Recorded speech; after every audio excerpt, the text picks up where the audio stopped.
आज हमारे स्टूडियो में हमारे साथ हैं एक खास मेहमान जो कि पूर्व नौकरशाह हैं और अब राजनीति की तरफ रुख कर चुके हैं। ये जानना अपने आप में हम सब के लिए बड़ा दिलचस्प हो सकता है कि चाहे हम नौकरशाही की बात करें या फिर नेतागिरी की, ये दोनों ही ऐसे प्रोफेशन हैं जिनमें खुद को फिट रखना उतना आसान नहीं है। तो ये जो हमारे खास मेहमान हैं हमें बताएंगे अपनी फिटनेस का राज। उनका नाम है नूरुल हुदा साहब। बहुत बहुत स्वागत है सर आपका। Thank you Priyanka ji. जी। मैं जानना चाहती हूँ कि चूँकि हम सब जानते हैं कि आपका इतना लंबा लगभग 28 साल का करियर रहा नौकरशाह के तौर पर, लेकिन अब जब राजनीति की तरफ रुख किया है तो एक तरह से बहुत बड़ी तब्दीली है। अब ऐसे में जो आपकी सेहत है, जो कि हम देख सकते हैं आसानी से कि आप एकदम दुरुस्त है, आपकी सेहत जो है उसको वैसा मेंटेन करना आई थिंक उतना आसान नहीं है। क्या करते हैं अपनी फिटनेस के लिए? प्रियंका जी, मैं 55 साल का हूँ। ओह! देखिए, ये तो अपने आप में मुझे लगता है कि हमारे दर्शकों के लिए एक तरह से एक सरप्राइज़ है जो आप बता रहे हैं। 55 साल आप कहीं से नहीं लगते हैं। और 5 मोर ईयर्स वे आर देयर टू गो, लेकिन मैंने अभी वीआरएस लेके जी। बिहार में वीआईपी पार्टी ज्वाइन किया है। जी, जी। तो मैं चुनाव में जा रहा हूँ, आने वाले विधानसभा चुनाव में।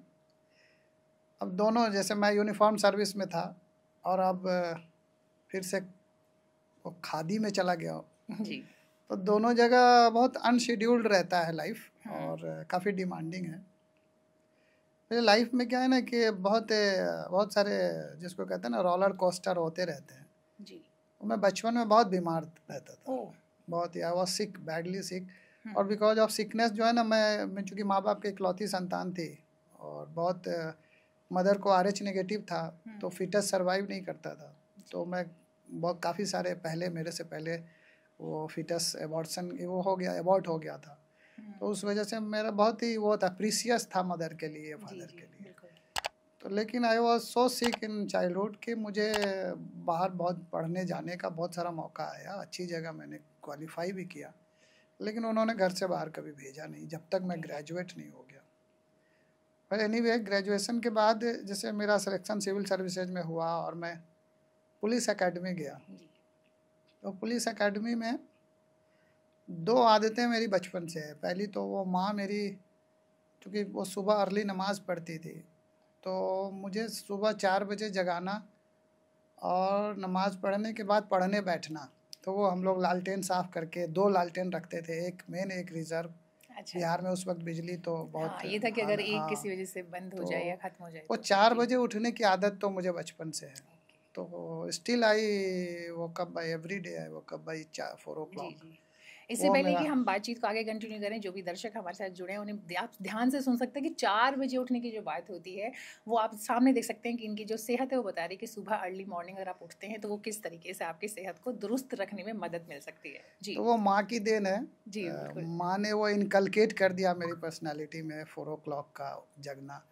तो वो एक बायोलॉजिकल क्लॉक मेरा सेट हो चुका है। उसी तरह मैं maximum by 10:30 in any condition so जाता हूँ। ग्रेट। अगर डिमांड है तो ठीक है, रात हाँ, भर भी जाग कभी सकता कभी हूँ। चलता है, हाँ, बट कभी नॉट कभी ऑल। चलता है। जी। तो ये था। उसके बाद पुलिस एकेडमी में जाके वो, जैसे कहते हैं ना कि एकदम ट्यून कर देते हैं घोड़े को, उस तरह उन्होंने भी, उनके यहाँ भी 4 बजे रूटीन शुरू हो जाती है, नेशनल पुलिस एकेडमी हैदराबाद जो है। जी। तो मैं वहाँ गया, साल भर मेरी पुलिस ट्रेनिंग हुई थी। तो वहाँ भी उन्होंने मुझे हर तरह से, मुझे स्विमिंग नहीं आती थी तो उन्होंने स्विमिंग सिखा दिया, मुझे हॉर्स राइडिंग नहीं आती थी, उन्होंने हॉर्स राइडिंग सिखाया। तो 4 बजे का वो रूटीन वहाँ से कलकेट हो रहा। वहाँ उन्होंने क्या किया ना कि उनका एक मंथली क्रॉस कंट्री होता था, 25 किलोमीटर्स का।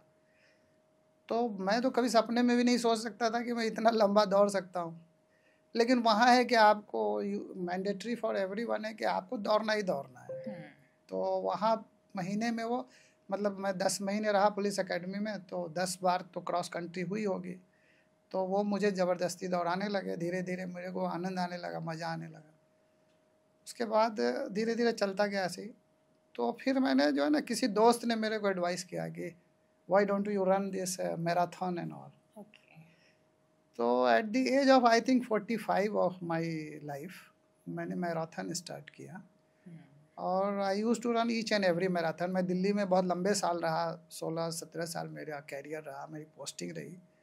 तो उस दौरान मैं सारे मैराथन दौड़ने लगा। फिर देश में भी बड़े बड़े मैराथन होने लगे। फिर ये मुंबई मैराथन खास करके 42 किलोमीटर्स वाला जो होता है, तो मैं अभी मुंबई, हमको लगता है पिछले 6-7 मैराथन में दौड़ चुका हूँ कंटिन्यूअसली।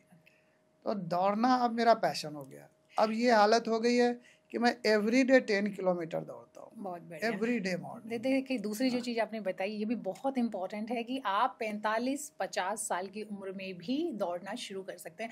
आमतौर पे एक जनरल परसेप्शन होता है, लोगों को लगता है कि अब तो एज बढ़ गई है, अब हम नहीं कर पाएंगे। तो ये देखिए आप खुद बता रहे हैं कि आप चाहें तो थोड़ा लेट भी शुरू कर सकते हैं। इट्स ऑलवेज मतलब टू स्टार्ट समथिंग हाँ, at least if always you want. देखिए, आप दौड़ नहीं सकते हैं तो वॉक करिए, Walk वॉक नहीं कर सकते हैं तो जॉग चलिए कर, हाँ जी। जॉग करना कर सकते हैं तो जॉग करिए। आप जितना, जैसे क्या है ना कि मोबिलिटी में ही जो है ना, जो कहते हैं ना हरकत में बरकत है। ओके, बहुत तो बढ़िया, हरकत हाँ, में अगर बरकत। आप हरकत नहीं करेंगे ना तो सेडेंट्री लाइफ स्टाइल, आपको डिजीज, जी। बहुत सारी सेडेंट्री डिजीज।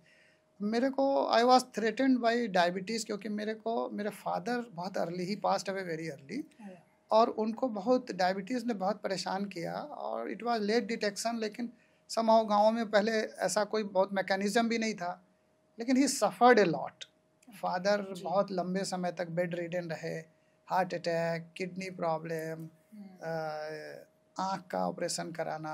जी। तो वो मैंने फादर का देखा था कि because of his ignorance to the health and his unawareness about the diabetes, he suffered a lot, he passed away very early. तो लाइफ का कोई मज़ा उन्होंने लिया नहीं लिटरली। राइट। तो I was threatened by genes ना, कि मेरे को डायबिटीज़ Right. घुस जाएगा। तो मैंने क्या किया कि मेरी इसको, रनिंग को ऐसी हैबिट बना लिया कि till date diabetes could not enter into my body. और मेरा अभी ब्लड जो है वो भी, मतलब as of now, in at the age of 55 I am running my life without any pills. मैं ना डायबिटीज़ की दवा खाता हूँ, ना मेरे को बीपी है, बहुत ना बढ़िया। मेरे को एंजाइटी है, ना मेरे को स्लीप सिकनेस है, कुछ नहीं है मेरे को। तो देखिए मुझे लगता है जो आपकी बातचीत हो रही है उसमें हर एक थोड़ी देर के बाद एक लेसन आता है। अब ये तीसरा लेसन जो है हमारे व्यूअर्स को मिल रहा है कि आप अगर जो कहा जाता है कि कुछ बीमारियां जो हमारी जीन्स में चलती हैं, लेकिन अगर आप ध्यान रखते हैं, टाइम पर अपनी हेल्थ पर फोकस करते हैं और सही रूटीन अपनाते हैं, तो आप अपनी जीन्स से भी फाइट कर सकते हैं। राइट, जीन्स से भी आप लड़ सकते हैं, एटलीस्ट आप उसको डेफर कर सकते हैं। एग्जैक्टली। ठीक है, एक हो सकता है मैं भी मतलब काफ़ी सालों बाद हो सकता है कि डायबिटीज़ मेरे को फोर्स करे, जब मेरी मोबिलिटी रुक जाएगी, मेरा मोबिलिटी चेक हो जाएगा। लेकिन आई एम इंस्पायर्ड बाय प्रगट सिंह कि वो 99 में भी बेड के नीचे जूते रख के सोते थे। तो अब मोबाइल रहिए, एजाइल रहिए, और ख़ास करके रनिंग जो है ना, वो होलसम एक्सरसाइज है। आपके सारे लिम्स, सारे ऑर्गन्स, आपकी मेंटल फैकल्टी सब अच्छा काम करती है, अच्छा वर्क करती है। सिंक्रोनाइजेशन बहुत बड़ा इशू है रनिंग का। तो मतलब आई एडवाइस कि हुएवर कैन रन, इसको फिजिकल डिसेबिलिटी है जिन बंदों को या जिनको प्रॉब्लम है, और रनिंग के लिए 2 चीज़ें मस्ट है कि आपका वेट अंडर कंट्रोल रहे और आपका डाइट अंडर कंट्रोल रहे। तो रनिंग के लिए आपको बैलेंस डाइट की ज़रूरत है, और वेट आपका ज़्यादा नहीं होना चाहिए। अब मैं ग्रेजुएशन में था, मेरा वेट 65 था और मेरा वेस्ट 32 था, और आज मैं एट द एज ऑफ 55 मेरा आज भी वेट 65 है और मेरा वेस्ट 32 ही है। ना मेरे कपड़े बदलते हैं, ना मेरा को कपड़ों को छोटा कराना, बड़ा कराना, ऐसा कभी लाइफ में हुआ ही नहीं। ये तो बहुत अच्छी बात है, आपके कपड़ों का भी खर्चा बच जाता है इस तरीके से। सेहत के साथ बीमारी, मतलब दवाई का तो बच ही रहा है जी। तो दैट्स जिसको कहते हैं ना, लोगों के लिए ये बहुत बड़ा ये है कि आप डायबिटीज़ प्रिवेंट नहीं कर सकते हो, या अपना हेल्थ वे नहीं कर सकते हो, और आपके क्या है कि आप छोड़ देंगे इस्तेमाल करना। जैसे मेंटल फैकल्टी का बहुत ही वो है कि अगर आप यूज़ नहीं करेंगे, यूज़ नहीं करेंगे ना, तो वो देखते हैं प्लास्टर होने के बाद जो है हाथ को खोलने में 3 महीने लग जाते हैं, अगर आपके हाथ टूट गए तो it is all here in your mind. ये जो चौथा लेसन हम सुन रहे हैं वो ये है कि आपके पास जो भी एबिलिटीज़ हैं, चाहे फिजिकल है या मेंटल है, उसका यूज़ करते रहिए, तभी तो कहते हैं ना कि धार लगती रहनी चाहिए, तो पैनापन उसका बना रहेगा जी। तो वही है, एक्टिव रहिए। अच्छा, खाने में मतलब मैं एक ही वक्त खाता हूँ, दिन का लंच करता हूँ सिर्फ। तो ये थोड़ा मुश्किल लगता है मुझे आम लोगों के लिए कि आम लोगों के लिए मुश्किल है। मैं डिनर कभी नहीं करता। हाँ, पार्टीज़ और फ्रेंड्स के इसमें जो कभी मतलब सेल्डम, कभी यदा कदा जिसको बोलते हैं, होता है। अदरवाइज़ ना मैं अल्कोहलिक हूँ, ना मैं स्मोकर हूँ, और बाकी ये सब चीज़ों का तो मुझे पता ही नहीं है, ये गुटखा पान पराग और जी, तंबाकू ये ये तो सब खैर का बोनस मुझे, है ऑफ हाँ। कोर्स, लेकिन ये जो आप बता रहे हैं कि एक टाइम खाना, फिर भी हम चाहते हैं कि आप हमारे व्यूअर्स को थोड़ा सा अपनी डाइट के बारे में बताएं कि आप मान लीजिए ब्रेकफास्ट पर ऑफ कोर्स अगर आप हाँ देखिए, मॉर्निंग कुछ में तो खाते मैं, होंगे। हाँ जब मॉर्निंग में मैं, आप कह सकते हैं कि प्रोटीन शेक कह लीजिए, क्योंकि मैं सारे नट्स का एक कॉम्बिनेशन सोक करा के और रॉ सीड्स का एक उस पर स्प्रेड डाल के मॉर्निंग में मैं वही प्रोटीन शेक कह लीजिए या शेक कह लीजिए, full of nuts, all set of जो हेल्दी नट्स हैं, गॉट इट। तो उसका शेक पीता हूँ और बॉयल्ड एग लेता हूँ और बस एक कप चाय वो सुबह मॉर्निंग पीता हूँ। उसके बाद मैं ना चाय पीता हूँ, और दिन में मैं I have this all cereals and rice, chapati, vegetables, chicken, mutton, बस ये सब जो जब अवेलेबल रहा, नॉट ऑन डिमांड या नॉट ऑन जिसको कहते हैं ना कस्टमाइज्ड मैनर की ही खाना जी। है। और सनसेट से पहले सूप, सलाद या कुछ भी, दही, रायता, कुछ भी खा लिया बस। ये मेरा मतलब 365 दिन का यही रूटीन बहुत ही है। सात्विक वैसे सुनने हाँ में, मतलब ठीक है, एक्सेप्ट अगर हम थोड़ा नॉन वेज को वो भी ऑफ कोर्स आपकी डाइट में है तो नहीं ठीक है, बट देखिए, जो एक सात्विक डाइट कही यदा जाती है कदा कि ये जो जस्ट है, आप हाँ यदा कदा ये सब करने में कोई नुकसान जी नहीं जी है। आप हाँ, अगर पार्टीज में जा बैलेंस्ड रहे आप हो, खाते हाँ, हैं। और मतलब जिसको कहते हैं हर चीज़ का वो है कि उसके भी मज़े लेने चाहिए। ऐसा नहीं है कि आप कंप्लीट जो है, जैसे मैं भी, इट इज़ माई चॉइस कि आई शुड नॉट ड्रिंक, लेकिन एक आध ड्रिंक के बाद भी लेकिन आपको कंपनसेट अगले दिन उसको करना है। जी जी क्योंकि हेवी कैलोरीज जो है, either you have to burn it. Calories का अगर जब तक आप इनटेक और आउट, वो जो आउटपुट है उसका अगर बैलेंस नहीं रखोगे, तो फिर it will come out as a bulge in your stomach, in your side way, and जो लव एग्जैक्टली। डेल्स होते हैं क्या, वो आने लगते हैं आपको। तो इट ऑल रिफ्लेक्ट्स, आपका स्किन ग्लो करेगा अगर आप दौड़ते हो तो, क्योंकि यू रन ना, तो यू ऑक्सीजनेट मोर। जी जी बिल्कुल। तो जितना आप ऑक्सीजन इनहेल करते हैं, आप उतनी हेल्दियर होंगे, उतनी ही आपका स्किन ग्लो करेगा, उतनी ही आपके जितने भी फैकल्टीज़ हैं, जितने भी आपके ऑर्गन्स हैं, वो वेल न्यूट्रिटेड और वेल ऑक्सीजनेटेड रहेंगे। तो oxygen is the life line of all of us. तो बस सिंपल सा ये फार्मूला है। बाकी तो ऊपर वाले का भी कुछ न कुछ वो होगा कि भाई चलो, बंदा इतना मेहनत कर रहा है तो थोड़ा इसका भी ख्याल रख ले।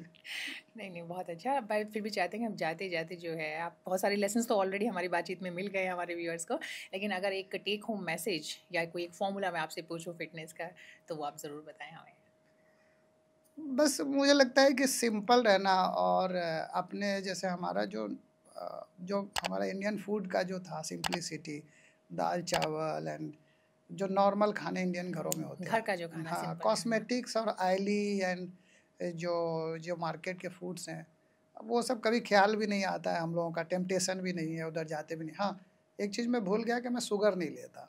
जी। नॉट बिकॉज कि I am a diabetic, I am not at all a diabetic, लेकिन as a precaution I do not take sugar, because उसी की वजह से मैं आज तक डायबिटीज़ से बचा हुआ हूँ। एडिशनल शुगर की कोई ज़रूरत नहीं है। शुगर का जो 4 फॉर्म है, जो ग्लूकोज, फ्रुक्टोज, फ्रुक्टोज, माल्टोज, तो it is all available in all your daily foods. तो इसलिए किसी एडिशनल शुगर की चाय में या लस्सी या किसी और वे में या स्वीट्स में ज़रूरत नहीं है। ठीक है, सोशल कस्टम्स में कभी कभार तो ठीक है, लेकिन it should be done away in your day to day habit. इसको नहीं, शुगर जितनी जल्दी शुगर छोड़ दीजिएगा, उतने ही आप जल्दी स्वस्थ, उतनी स्वस्थ रहेगा, उतनी लंबी आयु रहेगी और उतनी दीर्घायु बनिएगी। जी, बहुत बढ़िया, आपने बहुत ही सिंपल तरीके से बताया, और बहुत सबसे बड़ी बात ये है कि बहुत स्पेशल आपको एफर्ट नहीं करना है, सिर्फ थोड़ा सा डिसिप्लिन चाहिए, थोड़ी सी आपकी अंदर में इच्छा शक्ति चाहिए, और जो आप अपने घर का सिंपल खाना खाते हैं, एक रूटीन फॉलो करते हैं, थोड़ी सी मेहनत मशक्कत करते हैं, अपने शरीर को थोड़ा सा हिलाते डुलाते हैं, मोबाइल रहते हैं, मोबाइल का मतलब सेल फोन की बात नहीं कर रहे, लगातार कुछ ना कुछ एक्टिव रहते हैं, तो आप बीमारी को अपने से बहुत हद तक दूर रख सकते हैं। जी, यही फॉर्मूला है आपका। जी, बहुत बहुत शुक्रिया, थैंक यू सो मच। हमें पूरी उम्मीद है कि हमारे दर्शकों को इस जो आपका फॉर्मूला है उसका फ़ायदा उन्हें ज़रूर मिलेगा। Thank you so much.